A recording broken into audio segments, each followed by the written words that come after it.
Bonjour mes élèves, on va faire aujourd'hui une séance de protection écrite et c'est le titre bien sûr du projet numéro 3. Qu'est-ce qu'une catastrophe naturelle? Alors, arrivons à séquence numéro 2. Le titre c'est que devons-nous faire? C'est-à-dire, qu'est-ce que je dois faire si je suis dans un cas d'une catastrophe naturelle comme un tremblement de terre, une inondation et une sécheresse ou autre chose. Alors, on va commencer aujourd'hui par le cas de l'inondation. Pourquoi l'inondation? Parce que vous l'avez déjà faite en oral. Alors, il faut bien suivre, il faut faire très attention parce que dans cette vidéo, vous allez voir, vous allez entendre, vous allez découvrir qu'est-ce que je dois faire comme dans les élèves dans cette classe, qu'est-ce que je dois faire en cas d'inondation. Allez-y, une petite révision ensemble. Il a plu sans arrêt, c'est ça? Ah oui, regarde, l'eau a inondé les quartiers et les maisons.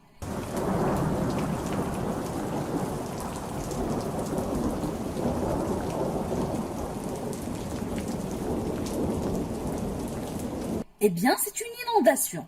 Et que faire pendant l'inondation? Par exemple, couper l'eau et l'électricité. Je sors de la maison. Non, restez à la maison, mais il faut boucher les dessous de portes. Est-ce que je monte au premier étage? Oui, et appelez les pompiers pour vous aider. Ils organisent les secours. Je bouche les coins des fenêtres, c'est plus sûr. C'est une bonne idée. Mais attention, il ne faut jamais allumer l'électricité quand le sol est humide. Alors, après avoir vu l'oral et comment faire face à une inondation, alors ensemble, on va rédiger un petit texte qui parle de l'inondation. Au début, qu'est-ce qu'il faut faire? Je vous conseille toujours de faire une petite présentation de cette catastrophe naturelle, c'est-à-dire l'inondation. Pour écrire c'est quoi l'inondation. Alors, il ne faut pas oublier le titre et bien sûr, il ne faut pas oublier la majuscule au début du titre et une petite explication. Premièrement, présenter l'inondation. Alors, l'inondation, c'est quoi? L'inondation est une catastrophe naturelle, c'est-à-dire la sécheresse est une catastrophe naturelle. Le tremblement de terre est une catastrophe naturelle. De préférence, il faut commencer par cette expression, la production écrite. Ensuite, est une catastrophe naturelle comment? Comme l'inondation causée par les pluies prolongées, c'est-à-dire s'il y a de la pluie pendant longtemps, dès la nuit jusqu'au lendemain, alors il y aura des inondations. Voilà l'inondation. Alors causée par les pluies prolongées. Faut faire attention, causée, parce que cette catastrophe naturelle féminin, alors j'écris le E. Par les pluies prolongées. Pluriel, pluriel, pluriel et féminin. Ensuite, qu'est-ce qu'elle fait, cette catastrophe naturelle? Comme notre cas, c'est l'inondation. L'inondation, elle bloque les routes. Alors, pour ne pas répéter l'inondation, on dit elle bloque les routes. Elle, c'est qui? C'est l'inondation. Elle bloque les routes. Bloque E. La terminaison de L, premier groupe. Les routes, S à la fin. Et inonde. Regardez, inonde, inondation. Inonde, inondation. Vous avez vu ça en grammaire, la suffixation, le verbe et le nom.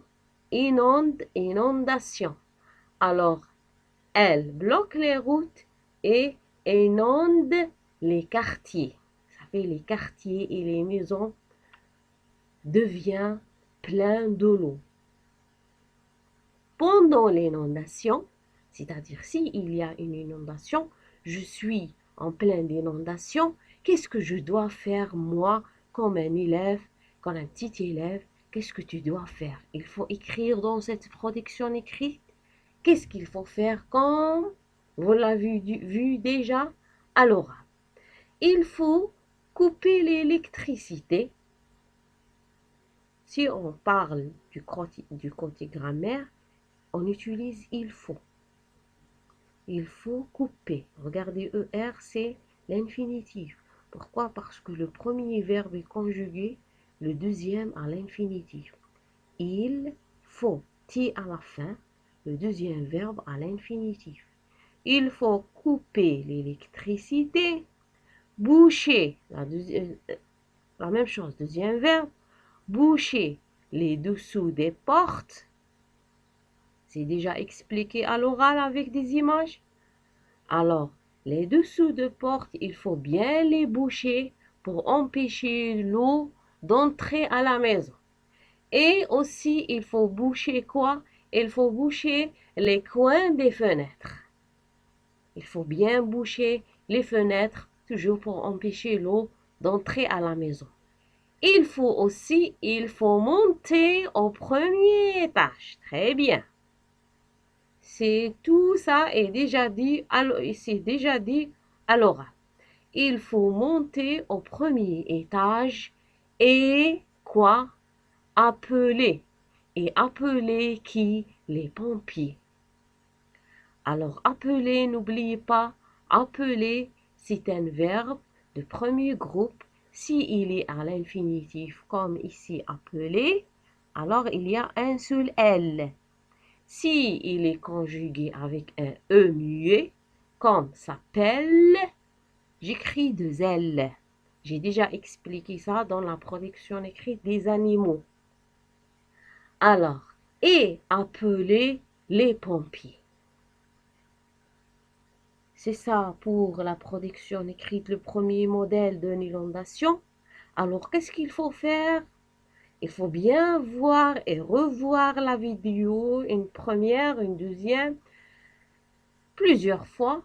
Ensuite, qu'est-ce qu'il faut faire? Il faut refaire cette production écrite sur le cahier.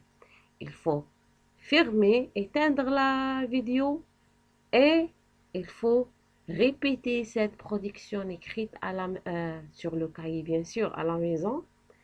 Je répète, il faut expliquer c'est quoi l'inondation. Ensuite, qu'est-ce qu'elle fait cette inondation? Pendant l'inondation, qu'est-ce que je fais?